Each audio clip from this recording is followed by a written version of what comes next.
Welcome to the Cheating Wife Stories channel. I knew everything. That's the part nobody ever expects you to say out loud, least of all your own wife. But I'd known for weeks, maybe months, maybe longer than I was willing to admit. I'd read the letters, peered at her text messages when she forgot to delete them, sensed the new perfume clinging to her after late-night meetings that didn't add up. I knew about their trip to Mendocino too. Barry let that one slip, a smoky confession over a glass of scotch. I filed it away calmly, like a detective placing evidence in a neat little folder. I said nothing. I did nothing, yet. The last thing I wanted was to see proof with my own eyes, but I saw it anyway. A while back, I came home early from work. The air was hot and still, as though the California sun itself had grown weary and wanted to smother everything in a heavy, silent heat. I let myself in quietly, already suspicious. There was no reason to suspect she'd be home that afternoon. Sarah had told me she'd be out visiting a friend, or maybe her sister. But even then I knew. My gut told me to walk into the living room and keep my mouth shut. That's when I saw them, her and Mark. A single glimpse through the half-closed bedroom door, angled just enough so I couldn't avoid it. They didn't see me, but I saw them. Those few terrible seconds drawn out like slow-motion cinema. Her hair tumbled over her bare shoulders, his hands gripping her waist, their bodies pressed close with an intimacy that felt both raw and practiced. The soft sound of her gasp, the arch of her neck, the whisper that wasn't meant for anyone else's ears but his. An involuntary noise escaped me, part fury, part heartbreak. Though I can't be sure they heard. My heart pounded so violently that I felt it in my throat. I backed away, breath shaking, my vision blurring with rage. I remember stumbling back to my car and sitting behind the wheel, trying to swallow the reality of what I'd just witnessed. It wasn't a rumor. It wasn't a half-baked suspicion. It was real. Flesh against flesh, desire in motion, and I was the accidental audience. The scorching pain in my chest was a cocktail of fury, betrayal, shame. Like everything I'd built was a castle made of glass, and I'd just seen the first cracks form from a single thrown stone. That was the day any doubt fell away. Before that moment, there was always the possibility that I was imagining things. But not anymore. They didn't hear me. And they never spoke of that afternoon. Sarah returned to her usual routine, greeting me later with a forced smile, her face still flushed from the shower she'd taken to rinse away the proof. And Mark. He was just the local social worker, a face around town who'd earned a saintly reputation for helping families. Ironic how well he was helping mine. So, yes, I knew everything. And once you know, you have two choices. Confront it head-on, or hold it deep inside until it festers and rots. For a while, I chose the latter. But the weight of that knowledge, of living under the same roof while she carried on with him, corroded something in me. There were moments I could hardly breathe. Nights I'd find myself staring at the bedroom ceiling, listening for any sign that she was texting him under the covers. She didn't realize I'd installed a small mirror in the hallway that perfectly reflected her phone screen from the right angle when the bedroom door was ajar. I was becoming a man I hardly recognized. A spy, a conspirator, feeding off suspicion and resentment. But I told myself it was for a purpose. Then there was our son. I'd thought he was ours, flesh of our flesh. But those old letters I found in her drawer, the ones she wrote to Mark in that messy, urgent scrawl. You make me feel safe. I can't stop thinking about you. And, in one especially damning line, the baby might be yours. But how could we ever admit that? They read like confessions, or prayers, or both. And yet, after all this time, I was the one who ended up paying for him, raising him, imagining a life that didn't truly belong to me. I got the paternity test done quietly, of course. She never knew. I took a stray hair from his brush, or maybe it was from a hat, sealed it in a clear plastic bag, and mailed it off. The results were a mere formality.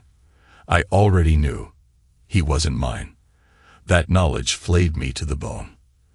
There is no greater cruelty than discovering your own child, your anchor, your pride, isn't really yours. I'm a practical man. But that day, I drove to the edge of town, sat by the ocean's cliffs, and felt the wind lash at my face. I thought about what it meant to be a father, to pour your heart into a boy who might call another man dad if the truth ever came out.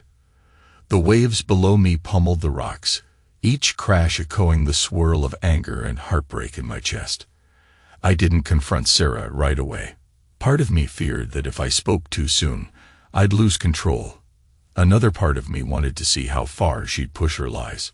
So I started feeding the town my own little rumors, dropping them at the local bar, the grocery store, even a quiet word to the woman who sits behind me in church. Nothing obvious, just enough to make people talk. Poor Sarah. I've heard she might be going through something. I heard Jim's wife is volunteering so much because she's bored at home. She's always leaving that sweet boy behind. I wonder what's going on. I painted multiple versions of her story. Sometimes she was a tragic heroine, misunderstood by a rigid husband. Sometimes she was a cold, unfeeling woman who walked out on her family.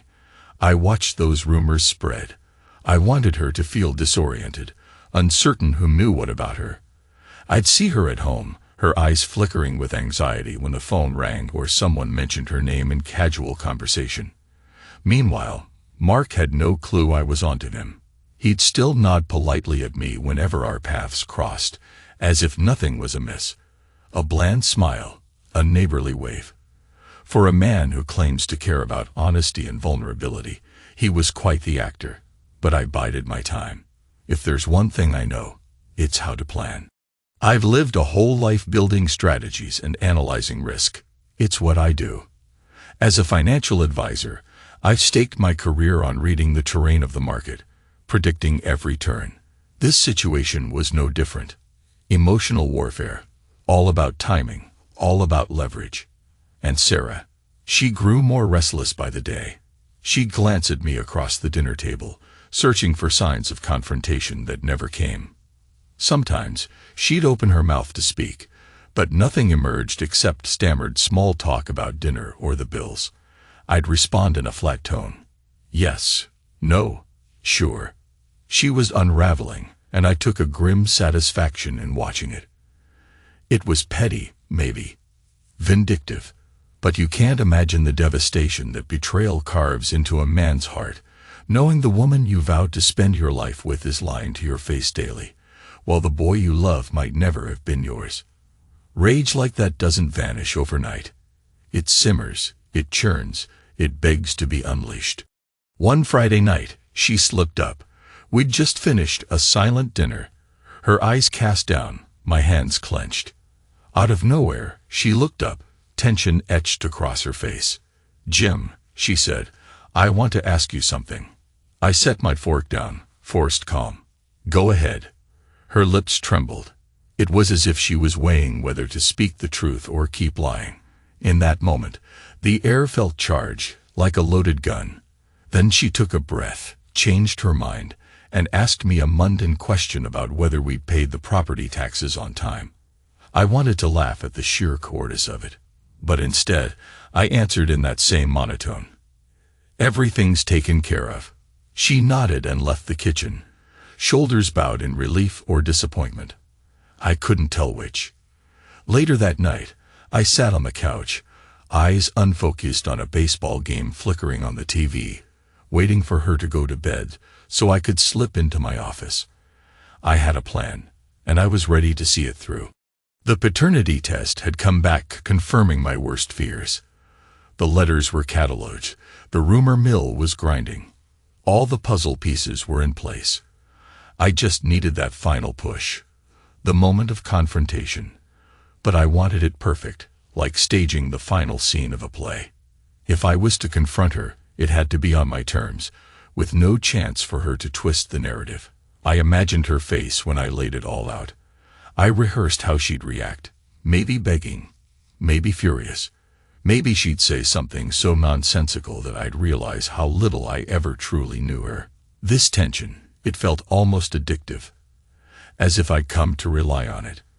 My daily routine included scanning her face for cracks in her composure, searching her phone for clues of her next rendezvous with Mark. Instead of a normal marriage, we were locked in a silent standoff, each day heavier than the last.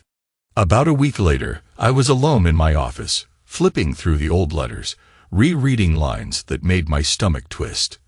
That's when I heard her speak, softly, from behind me. "Maybe you just don't suit me?" Her voice was trembling, as though she herself was unsure of this statement.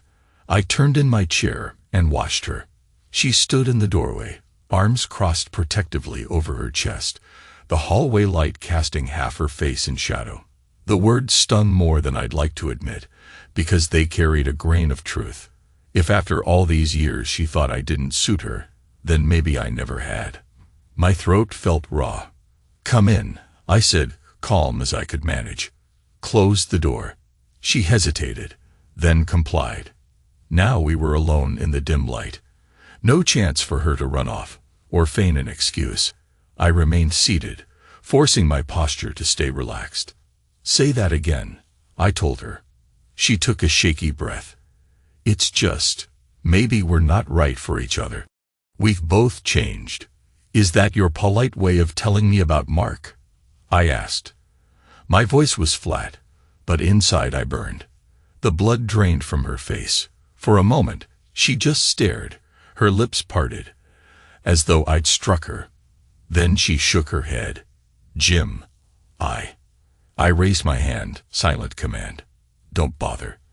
Let's not pretend anymore, Sarah. I know everything. The letters, the texts, the trip to Mendocino. He's what should I call him? Your salvation. Your reprieve. Oh, and by the way, your sister visit story.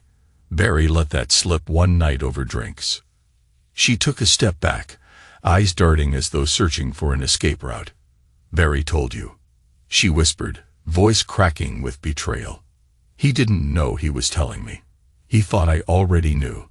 That's the funny part." She swallowed hard, tears threatening. For a moment, I glimpsed the woman I married, the one who used to smile warmly at me in that old Indiana farmhouse before we moved here. I wondered how we got from there to this. Then her face hardened, a flicker of defiance. "It's not that simple, Jim. You don't know what it's been like." I slammed my fist on the desk, making the letters jump. "I've read your words, Sarah. I've watched you sneak around with him. You think I don't know? You left me in the dark, hoping I'd be too stupid or too complacent to see the truth." "Stop," she hissed, tears in her eyes. "Please, I'm sorry. I never—" "What?" I barked. "Never meant to hurt me. Don't insult me. You wrote him love letters in our home. You let me believe our son was mine." My voice caught on that last word. "The boy, who I tucked into bed, taught to ride a bike, took to Little League games. Mine. I got the test results back, Sarah," I said quietly. "He isn't my son." Her face crumpled. She let out a sob that seemed torn from her soul. "I wanted to tell you, but I couldn't." "You couldn't because you're a coward," I said. "Maybe Mark's braver than you.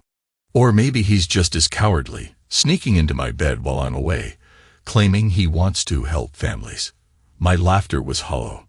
"You know what's really ironic? He's helped me see exactly who you are." The color drained from her cheeks. She lowered her gaze to the letters spread out on my desk. Then, in a trembling voice, she murmured, "What are you going to do?" I paused. In that fraction of a second, I realized how far I'd come. From the naive husband who believed we'd grow old together, to this man forging a plan of vengeance. I stood up slowly, letting her feel my height and the weight of my anger. "I've already started doing it," I said. "In case you haven't noticed, the rumors in town, the whispers at your mother's church. You're the topic of every conversation. You never know which version of your story people are hearing. Are you the tragic saint? The cold-hearted adulteress? Doesn't matter. Either way, your shining reputation is cracking." Her eyes widened with horror. "Why would you do that? My mother, my family, They'll believe what they hear first, I interrupted. And trust me, it won't be flattering. Maybe if you'd told me the truth sooner, we could have handled this privately. But you made your choice. She pressed her hands to her temples. Jim, please. Get out, I said, pointing to the door. I don't want to hear your excuses. Go to him if that's what you want. She didn't move. For a moment, her mouth opened and closed. Then she nodded, a numb expression on her face, and slipped out of the office, leaving me alone with the darkness and my swirling fury. I sank back into my chair, my pulse thrumming in my ears. You'd think I'd feel relief, but all I felt was a gaping hole in my chest, as though part of me had been gutted. The knowledge that my carefully constructed world was now irreversibly shattered was too heavy to bear alone. So I just sat there, staring at the shadows on the wall, unsure if I'd done the right thing, or if there was even such a thing as right anymore. The next day, I went about my routine, showered, dressed for work, left the house before she woke. My reflection in the mirror looked like a man who'd aged a decade overnight, the hollows under my eyes and the lines on my forehead deeper than I remembered. At the office, I drowned myself in paperwork. Numbers made sense. They didn't lie. They didn't cheat. They followed the rules. By lunchtime, though, my thoughts drifted back to Sarah. Would she tell Mark? Would he confront me? My phone sat silent on my desk, yet it felt like it might explode with a call or a text from either of them. Toward the end of the day, Barry strolled into my office, exuding that same easy confidence he always did. Hey, buddy, he said, dropping into the chair opposite me. Fancy a drink tonight? I regarded him. Barry had no idea how deeply his offhand comment about Mendocino had altered my entire life. Yeah, I could use one. Later at the bar, Barry was the same gregarious friend I'd known for years, oblivious to the turmoil in my home. Between sips of scotch, I tested him. Say, you remember that trip to Mendocino you mentioned a while ago? You, me, Sarah, and Mark. Right. He blinked, then smacked his palm to his forehead. Man, I can't believe I blabbed about that. I thought you were in on the whole surprise or something. I screwed up, didn't I? I took a long sip, letting the burn settle. You didn't screw up. I appreciate the honesty. People need to learn that honesty is a precious commodity. He gave me a funny look. Jim, is everything all right? I forced a smile that felt like it was cracking my face. Never better. Let's call it a night, though. Barry eyed me warily, but nodded. Sure. I drove home under the dim streetlights, the roads nearly empty. When I walked in, Sarah was sitting on the couch, staring at the TV without actually watching it. She glanced up. We need to talk. I dropped my keys on the counter. I think we said enough last night. I'm sorry, she whispered. I know that doesn't help, but I had to say it. I'm sorry for everything. I stared at her for a moment, then sat on the armchair across from her. All right. Talk. She wrung her hands together, eyes glistening. It started when I was lonely. You were so absorbed in work. I felt invisible. Mark was kind. He listened. And yes, it went too far. I don't know how to undo this. I wish. You wish it never happened. I supplied. Or you wish I never found out. She let out a trembling sigh. Both, but especially the part where you found out about our son. We never intended that, I swear. By the time I realized the baby could be his, I was too afraid to tell you. I thought. You thought I'd leave, I said flatly. Yes, she admitted, tears slipping down her cheeks. And I loved you too. It's not like I didn't love you at all. You were my husband, my stability. I never meant for it to be this monstrous. Anger flared in my chest. Well, it's monstrous, all right.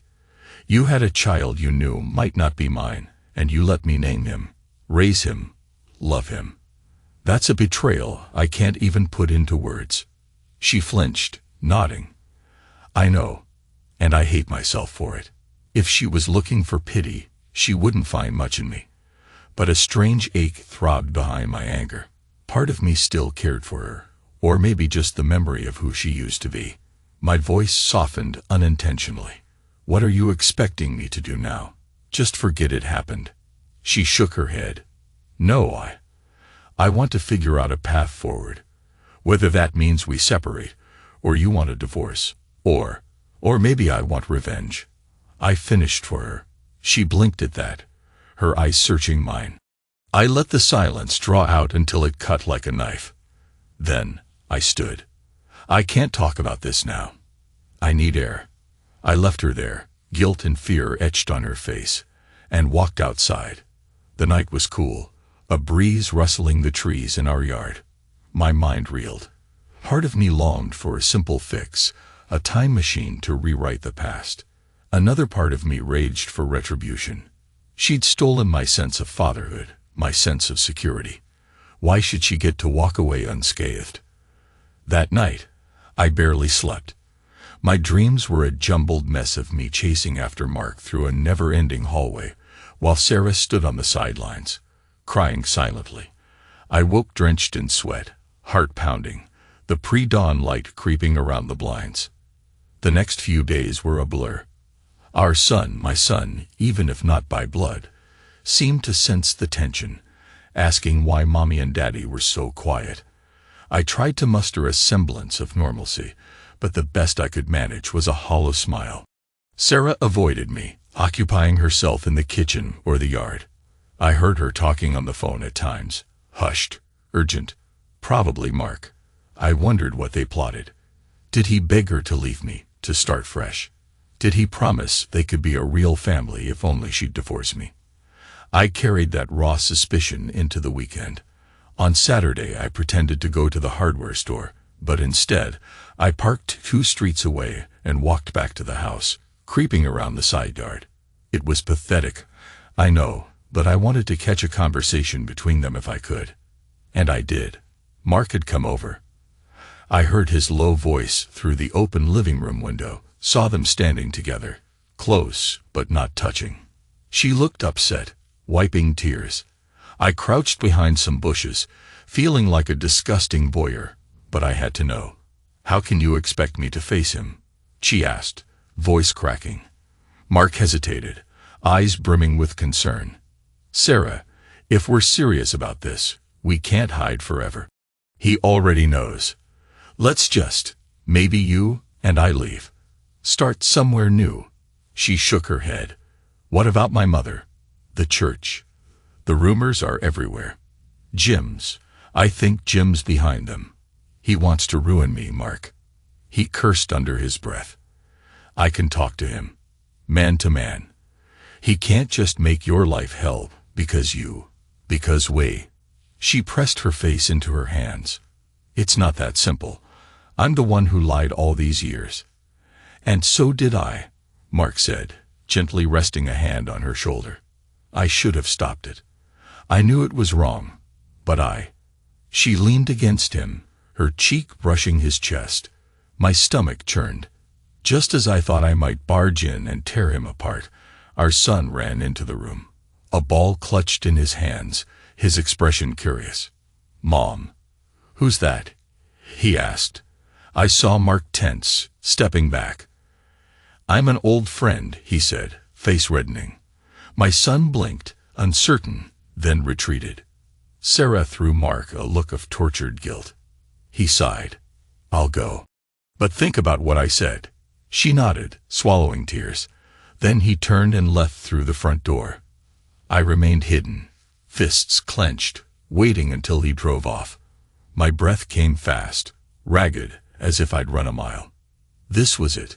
They were planning to slip away together, or at least he was offering it. My rage boiled over. I marched back to my car, slamming the door so hard I thought the glass might crack. The next day, I decided it was time for confrontation. Enough silent scheming. Enough letting them think they controlled the terms. I told Sarah I wanted Mark to come over that evening to talk. She looked terrified. But why? I forced a calm I didn't feel.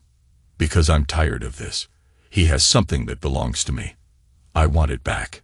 She looked confused, so I clarified. You. My family. Or maybe you're not mine at all. Either way, I want it out in the open. She hesitated, but eventually nodded. I waited in the living room, the windows open to let in the evening breeze. My son was at a neighbor's house for a sleepover, so we had privacy. The clock ticked on the mantel, each second rattling my nerves like a countdown to a bomb going off. Then the doorbell rang. Sarah admitted Mark into the living room.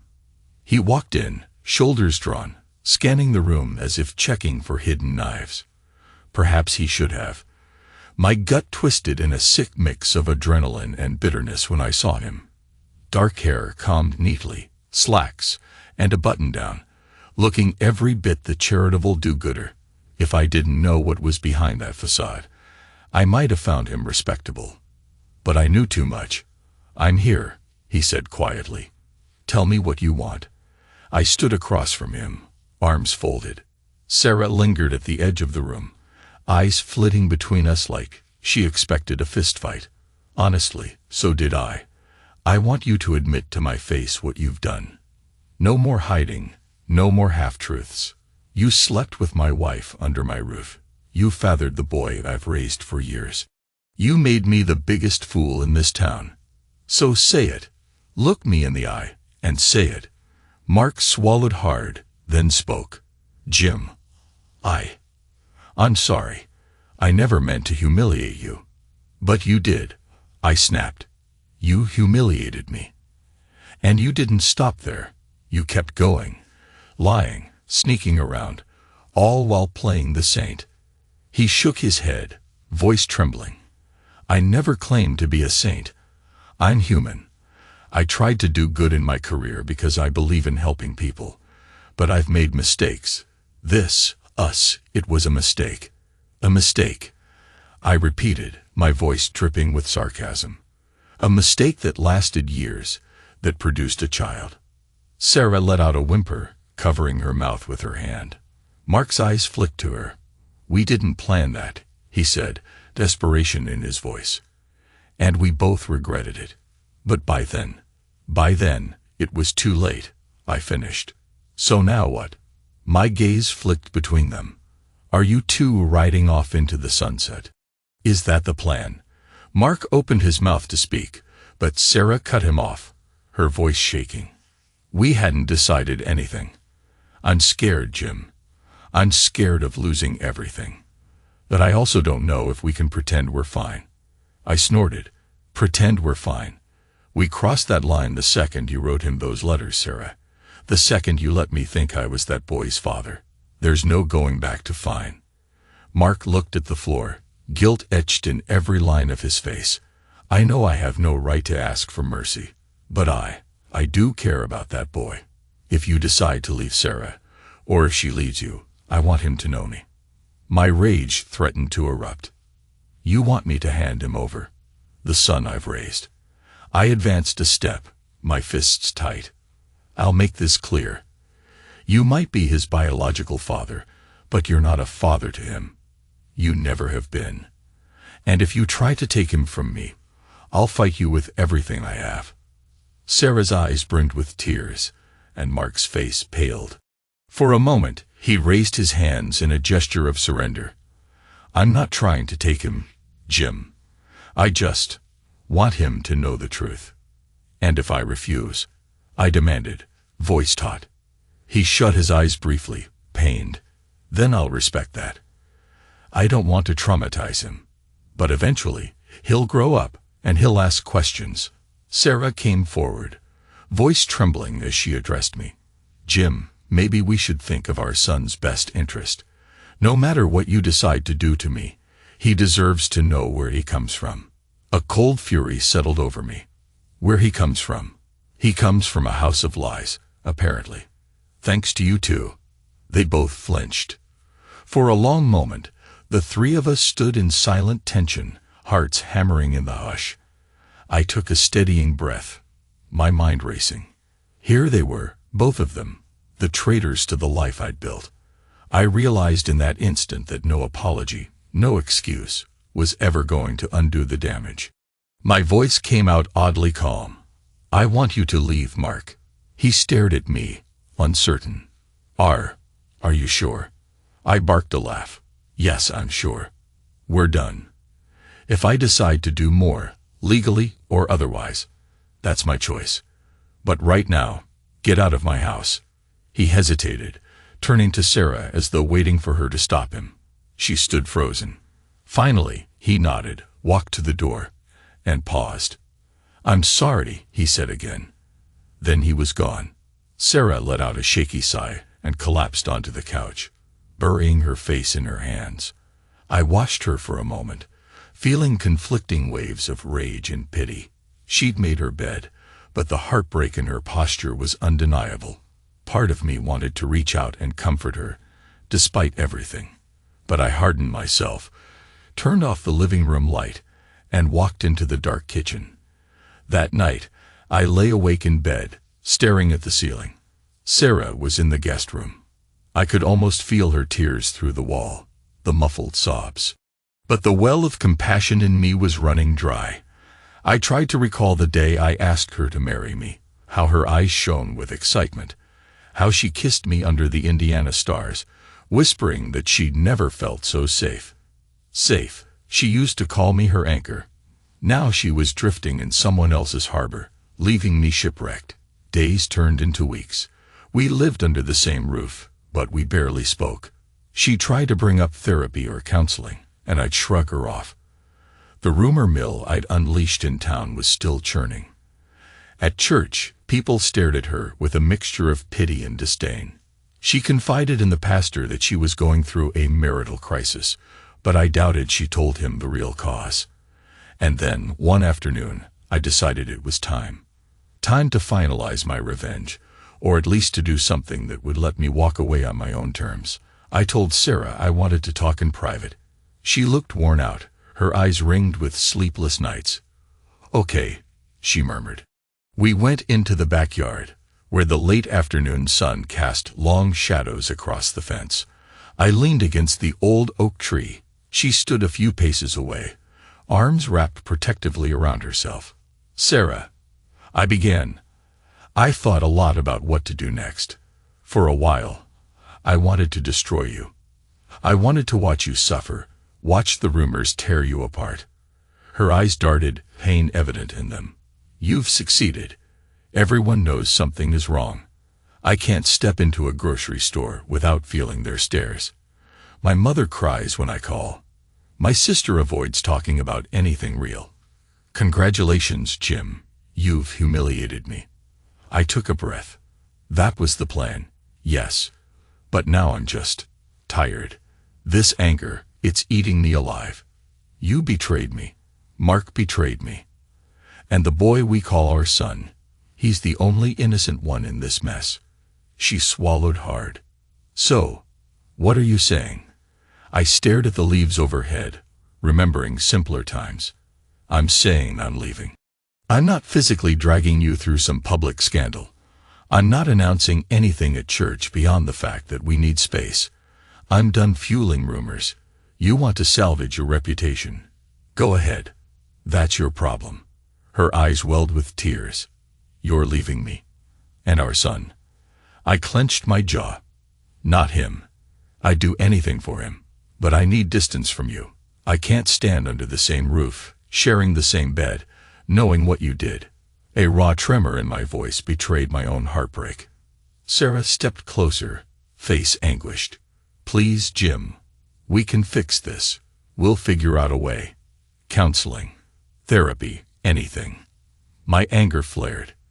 And what about Mark? What if he's waiting for you with open arms? Are you going to pretend that's over? She shook her head vigorously. I haven't spoken to him since that night. I told him I can't see him anymore. I raised my hand. Don't. I don't need the details. You two can do whatever you want. I'm done. As for our son, I'll always be there. Biologically or not, he's mine in the only ways that matter. Tears tracked down her cheeks. I'm so sorry, she repeated, voice cracking with desperation. If there's any part of you that can forgive. Her words lodged in my chest. Forgiveness, the last bastion of hope for the damned. Did I have it in me? Was I strong enough to release this pain, to let her find redemption? Or was the wound too deep, the betrayal too severe? My voice came out low. Sarah, do you realize that every time I see you, I remember that day in our bedroom, the day I saw you with him. I remember the letters, each one a betrayal.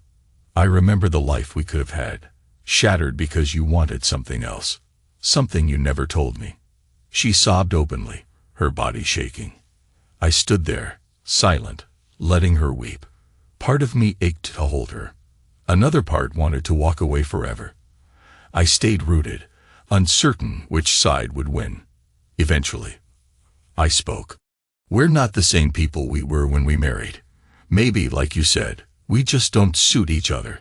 Her breath caught, as though I'd echoed her own words from that night in my office. She stared at me, eyes brimming with sorrow. I don't know what to say. There's nothing left to say, I replied. For a moment, the sun flickered behind the branches, and I felt a chill wind sweep the yard, goosebumps prickling my arms. It struck me that cold is also an emotion, the numbing aftershock of heartbreak. I swallowed hard, then turned and walked away, leaving her hunched by the tree, tears falling silently to the grass. Within days, I'd arranged a temporary stay at a friend's vacant condo downtown. I told our son that I needed to work on a special project in the city for a while, and I'd be back to see him as often as I could. The sadness in his eyes nearly destroyed me, but I kept my voice level, refusing to let him see me crack. This was a grown-up mess, and he was a child, innocent of the sins of his mother, and that other man. Sarah stood in the driveway as I loaded my car, her face drawn. We spoke little. Just before I pulled away, she whispered, "You'll come back, right? For him?" I nodded, not trusting myself to speak. Then I drove off, leaving behind the house where so many of our memories, good and bad, were made. The condo was sparse, just a couch, a bed, and a small kitchen table. At first, the emptiness felt like a condemnation, but gradually I found it liberating. I could breathe. No more tiptoeing around my own house.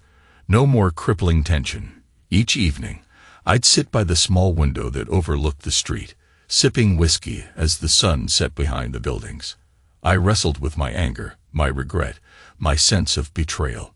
Sometimes, I almost called her, but then I'd remind myself of the letters, the paternity test, the image of her entwined with Mark. Rage would flare anew. I'd let that rage wash over me until it receded to a dull ache. Days turned into weeks. We sorted out an informal custody schedule for our son. He stayed mostly with her, but I picked him up after school some days, took him out to eat, tried to give him a semblance of normalcy. The boy never asked outright why I wasn't home, though I suspected he was too smart not to have an inkling. A few times, I caught a worried crease between his eyebrows, as if he was on the verge of a question he was too afraid to ask. It killed me to see him carry that weight, but I couldn't bring myself to explain. I told him I loved him. I told him none of this was his fault. That was the best I could do. And Sarah, she kept her distance, mostly. Once in a while, she'd text or call, voice hesitant, wanting to discuss finances or something about our son's schedule. She asked for therapy again, for the 1000th time. Each time, I said no. I wasn't ready to fix anything. I wasn't sure there was anything worth fixing. Yet, as the weeks stretched on, my hatred softened into something else. An exhaustion, a longing for closure. I realized I didn't want to spend the rest of my life stewing in anger, but I also knew I couldn't return to how things were. She'd broken something fundamental between us. Trust, honesty, faith in our bond. Mark was somewhere on the outskirts of my life, presumably waiting to see if Sarah would choose him. I heard from mutual acquaintances that he'd taken a leave of absence from his job, citing stress. The irony didn't escape me. Eventually, I called Sarah and told her I'd come by the house one evening to talk, just the two of us. She sounded nervous, but agreed. I arrived just after sunset, letting myself in with my gold key.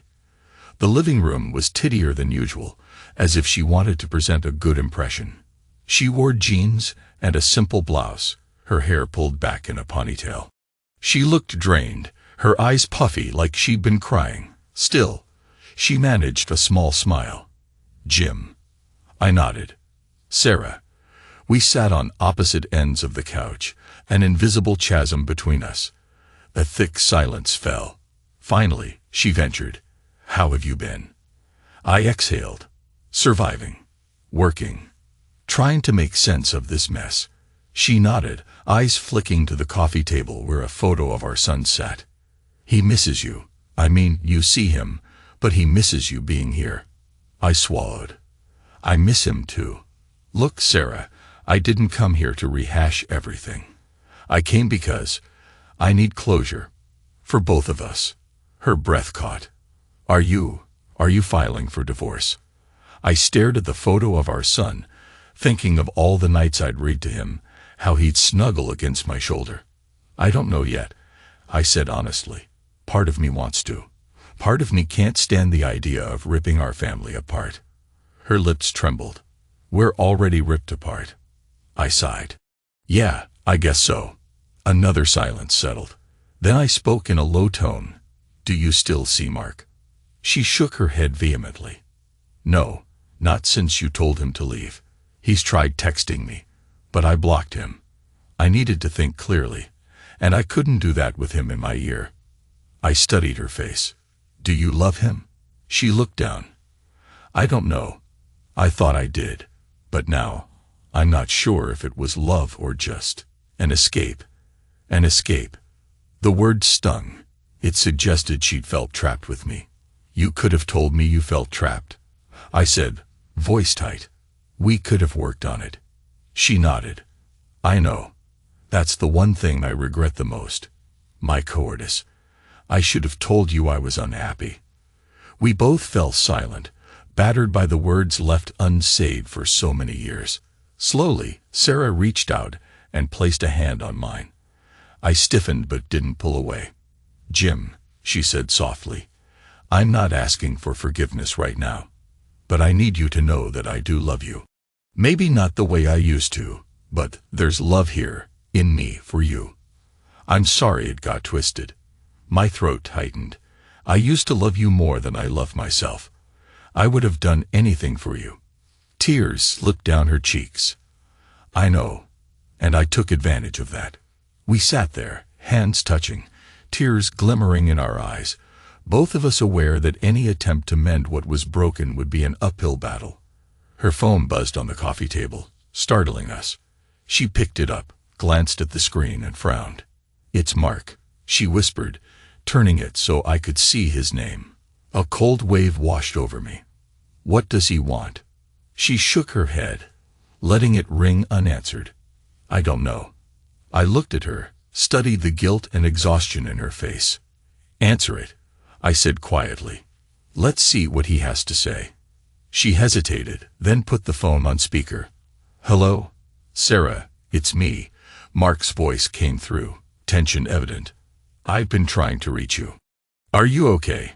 She glanced at me. "I'm fine. I'm with Jim." Silence. Then Mark cleared his throat. "Look, hi, Sarah. I can't stop thinking about our boy. I want to see him. That's all. I'm not trying to intrude on your life anymore, but he's my son. Please." I saw Sarah's hand tremble, and I felt a surge of possessive fury, but I swallowed it. After a moment, she spoke. I can't promise anything. You need to respect boundaries.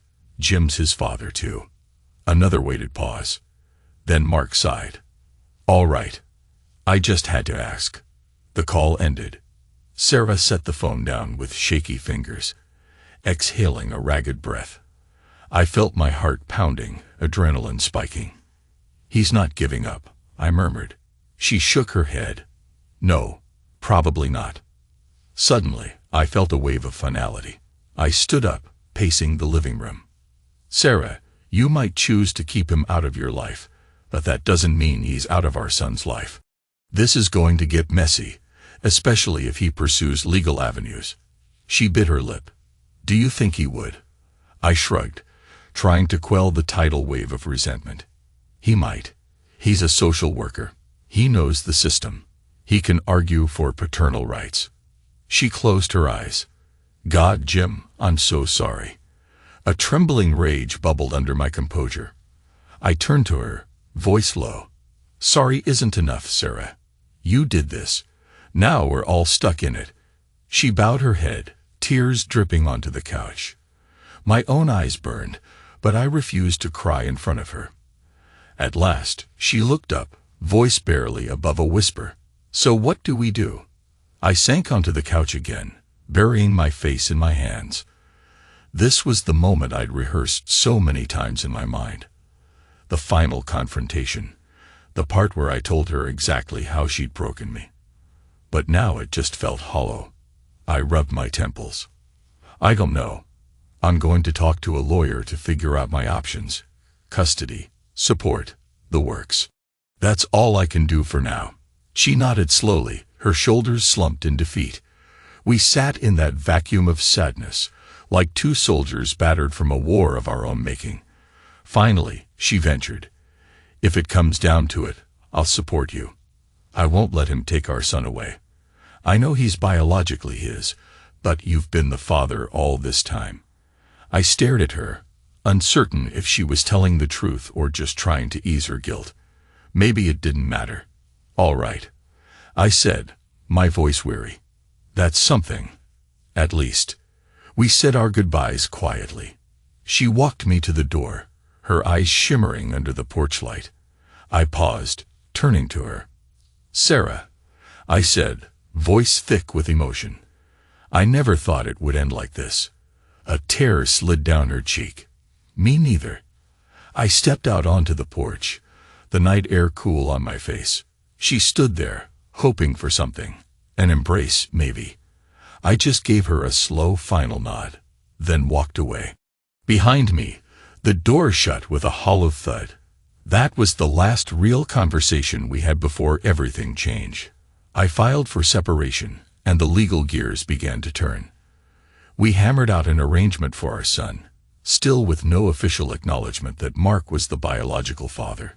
Time passed in a numb haze. Then one afternoon, I got a call. She wanted me to come by. Something about closure. So I arrived to find her pale and shaking, tears in her eyes. Jim, she began, voice trembling, I'm leaving town for a while. I need to get away. My mother offered for me to stay with her in Washington until we can figure out the final steps. I stared at her, bitterness and longing mingling in my chest. Fine, I said, but our son stays here with me until you settle in. Then we'll see. She nodded, a watery smile. Thank you. We walked to the living room for what felt like the last time. She picked up a framed wedding photo from the mantel, brushed her fingers over the glass. We had some good times, Jim. You know that. I swallowed hard. Yeah, we did. She took a trembling breath. I ruined it. I wanted to say something scathing, to lay blame at her feet, but the look in her eyes stopped me. This was a funeral for our marriage, and the casket was right there. So I just nodded. Yes, you did. Tears slipped down her cheeks. She stepped closer, looking up at me. I felt her breath on my face, smelled the faint traces of that perfume she used to wear. My heart twisted. Then she whispered, I hope one day you can forgive me. I stood there in silence, wanting to scream, wanting to comfort her, wanting to disappear. In the end, I did none of those things. I gave her a look of quiet devastation, a look I hoped would echo in her memories. Then I turned and walked out the front door for the last time. I heard her soft sob, like the final chord of a requiem, echo behind me. For a moment, I paused on the porch, my hand gripping the railing. She'd remember that look, all right, because there wouldn't be any more. Then I stepped off the porch and into the evening light, leaving behind everything that once tethered me to this life. The air tasted cold, but I welcomed it. Sometimes, even cold is a kind of release. Sometimes it's the only emotion you have left, and that was enough for me.